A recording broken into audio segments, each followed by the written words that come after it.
pathogenesis and clinical manifestation, along with life cycle, lab diagnosis, treatment, and prevention and control. Moving on to what Cryptosporidium parvum is.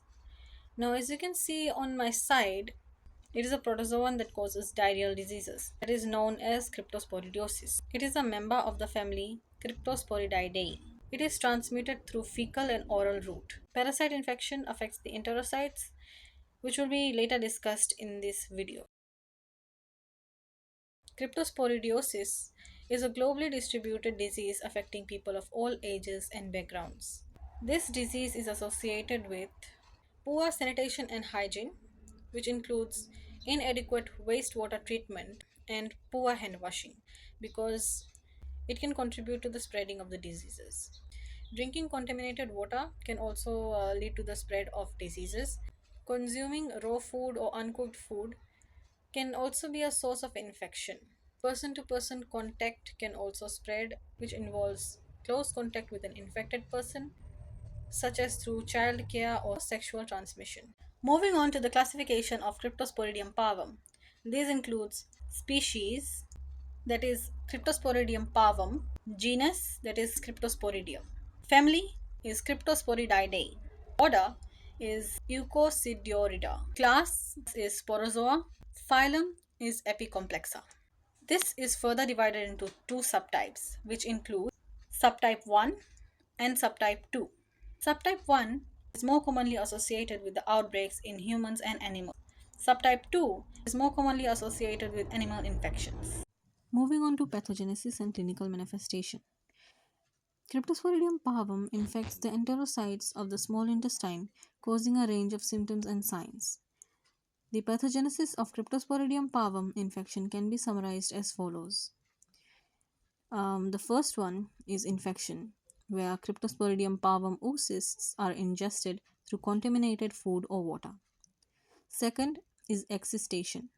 Oocysts release sporozoites in small intestines.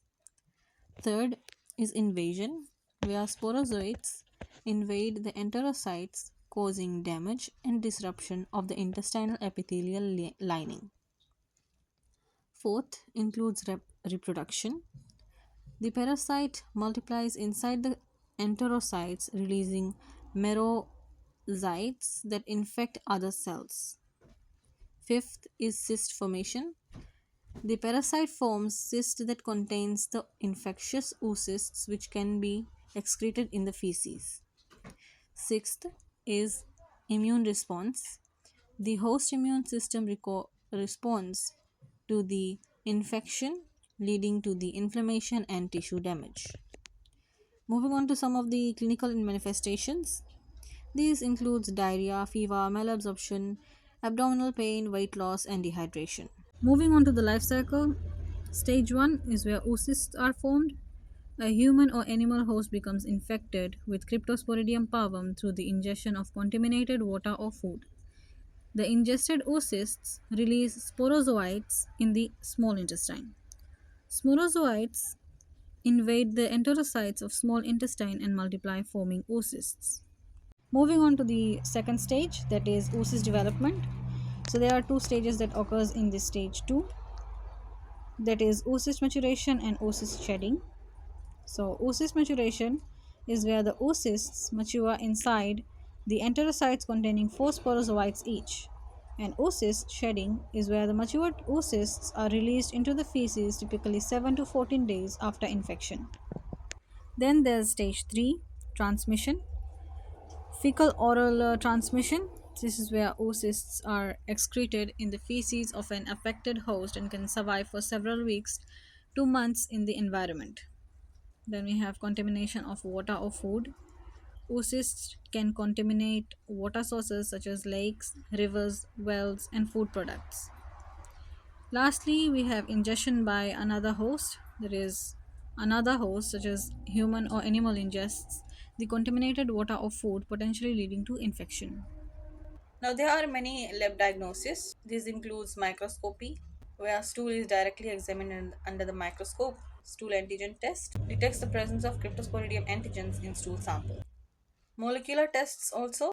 This detects the presence of Cryptosporidium DNA or RNA in stool samples. Fecal concentration is a method that involves concentrating the stool sample to increase the chances of detecting the parasite. Next up, we have nitrosozenide and peromomycin. So, nitrosozenide is a oral medication that works by inhibiting parasites' ability to digest its host gut lining, and peromomycin is a oral antibiotic that helps to prevent the multiplication of parasites. So these are some of the preventative measures, which includes proper hand washing, proper sanitation, safe drinking water, proper disposal of waste, and vaccination. So we've come towards the end. This was all about Cryptosporidium parvum. These are some of the links that I have provided. If you have any doubts or clarifications, then please do feel free to go over these links. If that's all, then thanks for watching.